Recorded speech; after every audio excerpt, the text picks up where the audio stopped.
ఈరోజు సామాజిక బస్సు యాత్ర పెట్టినాడు. అంటే ఎలక్షన్లు వస్తున్నాయి, మళ్ళీ మరొకసారి మరి దళితుల్ని ఎస్సీలని మోసం చేయడానికి ఈ యొక్క సామాజిక బస్సు యాత్ర పెట్టినాడని కూడా మేము అనుకుంటాం.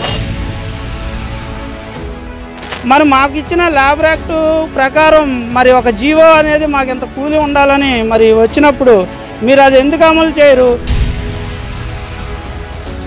మున్సిపల్ కార్పొరేషన్ అన్ని విభాగాల్లో ఉన్న ఎవరైనా సరే అందరూ ఒకే పని, ఒకే కష్టం, ఒకే టైమింగ్. వాళ్ళు చేయించుకోలేక మమ్మల్ని పిలుస్తున్నారు. లేకపోతే సజ్జల రామకృష్ణారెడ్డి గారు వస్తున్నారు. అసలు మున్సిపల్ శాఖకి ఎవరు మంత్రి గారో తెలియట్లా.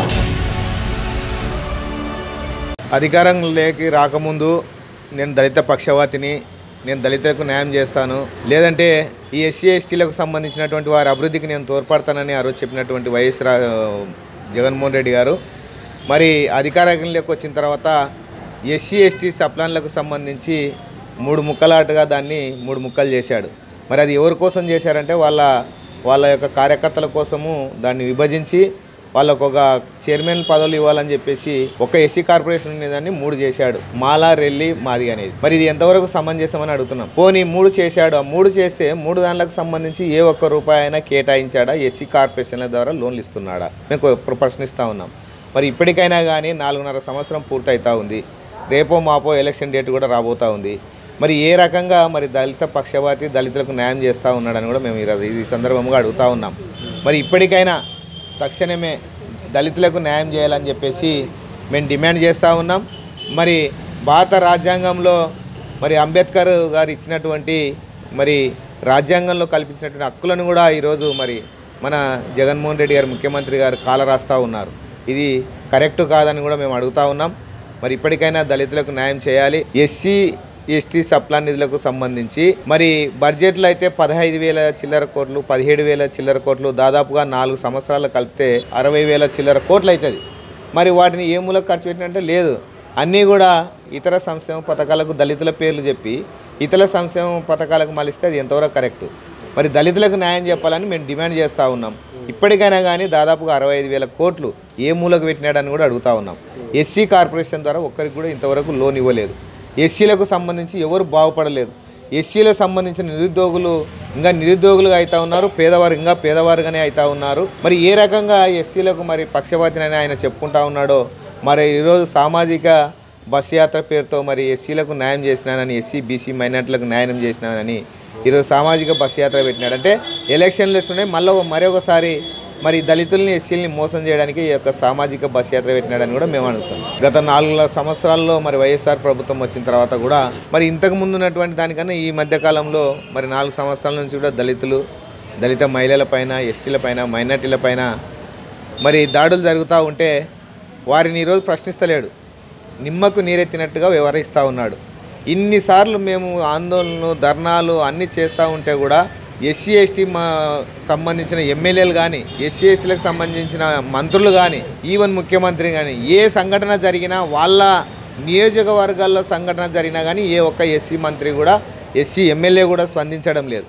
మరి ఏ రకంగా ఎస్సీలకు మరి ఎస్సీల పేర్లు చెప్పుకొని రిజర్వేషన్లు పొందినటువంటి ఎమ్మెల్యేలు మరి ఎస్సీలకు ఏ రకంగా న్యాయం చేస్తారని కూడా ఈ సందర్భంగా అడుగుతా ఉన్నాం. మాకు ప్రతిపక్షంలో ఉన్నప్పుడు పాదయాత్ర టైంలో మున్సిపల్ శాఖలో శానిటేషన్లో మీరు అనేక సంవత్సరాల నుంచి చేస్తున్నారు.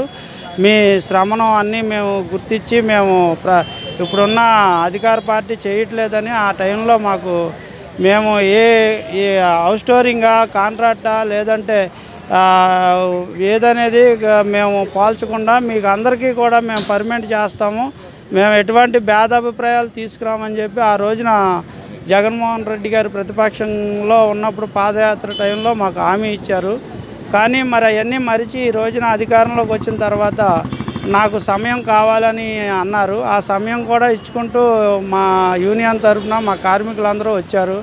కానీ చివరి దశలో కూడా ఆయన మా మీద ఎటువంటి మరి దయాదాక్షిణ్యం లేకుండా కళాఖండిగా మరి మీకు ఎటువంటి శాలరీలు పెంచేది లేదు, ఎటువంటి పర్మనెంట్ చేసేది లేదు అని చెప్పేసి ఈ రోజున వారు అంటున్నారు. కానీ ఇది కరెక్ట్ సమయం కాదు. పేదవాళ్ళు అంటే ఎంత అలుసా, పేదవాళ్ళకి ఏ రకంగా మీరు అన్యాయం చేస్తున్నారు? మేమేమైనా గొంతమ్మ కోరికలేమి కోరలేదు. మీరే గవర్నమెంట్ పెట్టిన లేబర్ యాక్ట్ ప్రకారమే మీరు నిత్యావసర సరుకులు వస్తువులు పెంచినప్పుడు మాకంటూ ఒక జీవో వస్తుంది. ఆ జీవో ప్రకారం కూడా సమాన పనికి సమాన వేతనం కూడా మీరు ఇవ్వట్లేదు. మరి కార్మికులు పూట తినే పూట తినకుండా అనేక ఇబ్బందులు మరి పడుతున్నారు. ఇవన్నీ మరి మీరు లక్షల లక్షల జీతాలు ఉండి లక్షల లక్షలు సంపాదించేవాళ్ళు మీరే ఆ రకంగా ఉంటే మరి సామాన్యులుగా మరి ఈ కూలీ విధానం మాకు సరిపోదని మేము అనేక సంవత్సరాలుగా మీకు చెప్పినప్పుడు మరి ఈ రోజున కూడా మరి ప్రభుత్వం రేపు ఎలక్షన్కి దగ్గరలో ఉంది. మరి అలాంటి టైంలో కూడా మా అందరూ దయ ఉంచి మా వర్కర్లు దృష్టికి వెళ్తే అధికారులు ఏమన్నారు? అధికారులు అనేది ఇక్కడ మన CI2 తరఫున ఇక్కడ మొత్తం కూడా యూనియను మీరు అధికారుల దృష్టికి తీసుకెళ్లారా? వాళ్ళు ఏమన్నారు? అధికారుల దృష్టికి తీసుకెళ్తే మేము ఇప్పుడు చేయము, తర్వాత అధికారంలోకి వచ్చినప్పుడు చేస్తాము. మరి ప్రస్తుతానికి మాకు కొద్దిగా సమయం ఇవ్వండి, ఎలక్షన్ అయిపోతే అప్పుడు చూద్దామని చెప్పి అంటున్నారు. మరి ఆ టైంలో కూడా అలాగనే అధికారంలోకి వచ్చారు. ఎందుకని ఈ భేదాభిప్రాయాలు అనేది తెలియట్లేదు. నిత్యావసర ధరలకేనూ మీకు వచ్చే జీతాలు కరెంటు ఛార్జీలకి సమానం ఉందా? ఉంది. మాకిచ్చే శాలరీల ప్రకారం ఈరోజు పెరిగిన ఛార్జీలు ఎంత, పెట్రోల్ ధరలు ఎంత, బియ్యం ధరలు ఎంత, ఇంటి రెంట్ ఎంత, కరెంటు బిల్లు ఎంత, ఇవన్నీ మీరు పోల్చుకుంటే ఈ రోజున మాకు ఎంత మీరు తక్కువ చేసి మమ్మల్ని ఇబ్బంది పెడుతున్నారనేది తెలుసుకోవాలి మీరు. ఎందుకంటే ఒక పూట తినకపోయినా సరే మేము నిధులు నిర్వహిస్తున్నాము. అలాంటప్పుడు కూడా మీరు దయాదాక్షిణ్యం లేకుండా మరి ఈ రకంగా మా కార్మికులను అనగదొక్కే ఆచరణలో ఉన్నారు. మరి సంక్షేమ పథకాలన్నీ వస్తున్నాయా? సంక్షేమ పథకం అంటే కొంతమందికి వస్తున్నాయి, కానీ 1000 వస్తువులు పెంచి ఒక సంక్షేమ పథకం అంటే ఏ రకంగా మాకు సరిపోతుంది? ఎందుకంటే మీరు సంక్షేమ పథకాలు ఇవ్వద్దు. ఉన్న ధరలను పాత ధరలు ఓ విధంగా ఉంటే మేము ఈ రోజున రోడ్డెక్కి ఇలా అడగాల్సి వచ్చేది కాదు. మరి ఆ రోజుల్లో అద్దె 2500 3000 ఉండే అద్దె ఇప్పుడు 5000 6000 అయిపోయింది. కరెంటు బిల్లు మరి ఆ రోజుల్లో 300 వచ్చే కరెంటు బిల్లు ఇప్పుడు 1000 రూపాయలు 800 వస్తుంది. మరి ఇవన్నీ చూసుకుంటే ఆటో ఛార్జీ కూడా 10 రూపాయలతో మేము రాగలిగితే ఇప్పుడు 20 రూపాయలు 30 రూపాయలు తీసుకుంటున్నారు. మరి ఇలాగైతే మాకు ఎలా సరిపోతుంది అనేది మీరు కూడా ఆలోచించండి. ఒక వస్తువు అని కాదు, జీలకర్ర, ఉప్పులు, పప్పులు, బెల్లం గిల్లం అన్నీ పెంచారు. మరి మాకు ఇచ్చిన లేబర్ యాక్ట్ ప్రకారం మరి ఒక జీవో అనేది మాకు ఎంత కూలి ఉండాలని మరి వచ్చినప్పుడు మీరు అది ఎందుకు అమలు చేయరు? మాకు జీతం సమాన వేతనం సమాన జీతం ఇవ్వలేదు, పర్మనెంట్ చేస్తానన్నాడు చేయలేదు, రిస్క్ అలవెన్స్ ఇస్తానన్నాడు అవి ఏమీ ఇవ్వలేదు. ESF-PF కూడా కటింగ్ ఎప్పుడు జరుగుతుందో ఎప్పుడు చేస్తున్నారో చేయట్లేదు, ఇవన్నీ చేయట్లేదు. మాకు అది సరిపోవట్లేదండి, జీతాలు సరిపోవట్లేదు కాబట్టి మేము పోరాటం చేస్తున్నాం. ఇప్పటికే అందరూ బాగానే ఉన్నారని చెప్తున్నారుగా? ఎవరు చెప్తున్నారండి? అధికారులు ఏమీ లేదండి. మేము ఇప్పుడు స్ట్రైకులు చేస్తుంటే వేరే వాళ్ళని పెట్టి చేయించుకుంటున్నారు కూడా, 1000-1500 చేయించుకుంటున్నారు. మళ్ళీ వాళ్ళు చేయించుకోలేక మమ్మల్ని పిలుస్తున్నారు. అంటే సంక్షేమ పథకాలు అన్నీ వస్తున్నాయి మీకు? మాకు రావట్లేదు, అమ్మఒడి రావట్లేదు, ఇంకా పథకాలు ఉన్నాయని ఏమీ రావట్లేదు. గవర్నమెంట్ ఎంప్లాయీస్ దాంట్లో ఉందని చెప్పి 15,000 జీతానికి లెక్క సరిపోయింది మీకు రావు అని చెప్పి అంటున్నారు. సచివాలయంలో వాటిలో కూడా మాకు పేరు కనపడుతుందంట. గవర్నమెంట్ ఎంప్లాయీ ట్రెజరీ నుంచి జీతం వస్తుందండి. నిత్యావసర ధరలు ఆకాశంలో నిలుతున్నాయి, కరెంట్ ఛార్జీలు కూడా బాగానే పెరుగుతున్నాయి, గ్యాస్ ఇవన్నీ కూడా బాగానే ఉన్నాయి. ఒకప్పుడు కరెంటు బిల్లు 200 ఉంటే ఇప్పుడు 500-600 ఉంది మాలాంటి వాళ్ళకి. ఇంకో బిల్డింగ్లు ఉన్న వాళ్ళకి 1000-2000 దాకా మించిపోయింది కరెంటు బిల్లు. గ్యాస్ ఒకప్పుడు 300-400 ఉన్నది ఇప్పుడు 1000-1200కి చేరిపోయింది. అంటే మీ జీతానికి ఇప్పుడు వచ్చే నిత్యావసర ధరకు సరిపోతుందా? సరిపోవట్లేదు, జీతాలకి వాటికి సరిపోవట్లేదు. మా వచ్చే సరిపోతుందని అన్న వాళ్ళు ఎవరో రమ్మనండి, ఎవరున్నారో వాళ్ళు రమ్మనండి. అది వాళ్ళు వచ్చి మా జీతాలు తీసుకొని చేయమనండి. ఈ సరుకులకి వెళ్ళటానికి వాటికి వాళ్ళు వెళ్ళి చేయమన్నానండి. అది ఓవరాల్గా జగన్మోహన్ రెడ్డి గారి పాలన ఎలా ఉంది? ఏమీ బాగలేదండి. జగన్మోహన్ రెడ్డి పాలన లేదు. ఆయన అమ్మఒడి అన్నాడు, మేము అప్పుడు అడగింది లేదు, పెట్టింది లేదు. ఆయన ఇచ్చాడు, ఆయన తీసేసుకున్నాడు. అది అధికారం రాకముందు వైజాగ్లో ఆయన ఇచ్చిన మాట ఏంటంటే ప్రతి ఒక్క కాంట్రాక్ట్ హౌస్ స్టోరింగ్ ఎంప్లాయీస్ మొత్తం అందరిని పర్మనెంట్ చేస్తా అన్నారు. ఓకే, దాన్ని బట్టి బాగానే ఉందని ఒక ఛాన్స్ అని వేసాము.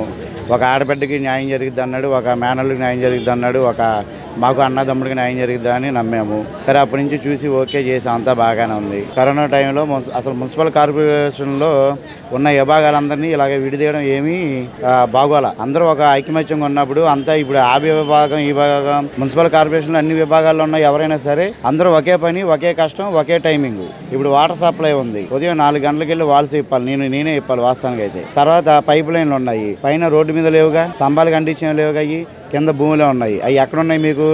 అండర్ గ్రౌండ్ డ్రైనేజ్ పక్కనే ఉన్నాయి లైన్లు. అవి తవ్వేటప్పుడు గొయ్యిల్లో డ్రైనేజ్ నీళ్ళు వస్తాయి, వాసన వచ్చేప్పుడు ఏమొస్తాయి? అయ్యే వస్తున్నాయి కదా. మరి మాకు వాటర్ సప్లై వాళ్ళకును పార్క్ వాళ్ళకి ఏమీ ఎల్వెల్స్ లేవు, ఏరియాస్ లేవు, అవన్నీ లేవంటే ఎట్లా కుదురుతుంది? అవి అందరికి ఇచ్చి అంతమందికి కూడిపెట్టి ఈ రెండింటికి ఇవ్వడానికి, అంటే విభాగాలు ఇవ్వడానికి ఏమైంది ఇప్పుడు మున్సిపల్ అధికారి దృష్టి తీసుకెళ్తే పైనుంచి ఆర్డర్ వస్తే మేము ఇవ్వడానికి రెడీగా ఉన్నాం అంటున్నారు వాళ్ళు. వాళ్ళు జీవో మీరు తెచ్చుకోండి, మీరు ఇవ్వకపోతే అప్పుడు అడగండి అంటున్నారు అధికారులు. ఇప్పుడు అధికారులు కాదు, ఇప్పుడు ముఖ్యమంత్రి గారు ఇప్పుడు ఏం మాట్లాడుతున్నారు? ముఖ్యమంత్రి గారు కాదు, ముందే అసలు మాకు మున్సిపల్ శాఖ మంత్రి ఎవరో తెలియట్లా. బొత్స సత్యనారాయణ గారా, లేకపోతే ఆదిమూలపు సురేష్ గారా, లేకపోతే వెల్లంపల్లి శ్రీనివాసరావు గారా, లేకపోతే దేవాదాయ శాఖ మంత్రి పొట్టి సత్యనారాయణ గారు, వీళ్ళందరూ ఎవరో తెలియట్లా. ప్రతిదానికి బొత్స సత్యనారాయణ మంత్రి గారు వస్తున్నారు. ఆయన ఏది విద్యాశాఖ మాట్లాడడానికి అయినా, మున్సిపల్ శాఖ మాట్లాడడానికి ఆయనే, మొత్తం ఏ శాఖ మాట్లాడినా ఆయనే మాట్లాడుతున్నారు. లేకపోతే సజ్జల రామకృష్ణారెడ్డి గారు వస్తున్నారు. అసలు మున్సిపల్ శాఖకి ఎవరు మంత్రి గారు తెలియట్లా. పైన సీఎం గారి దాకా ఇది వెళ్ళట్లా వాస్తవానికి అయితే.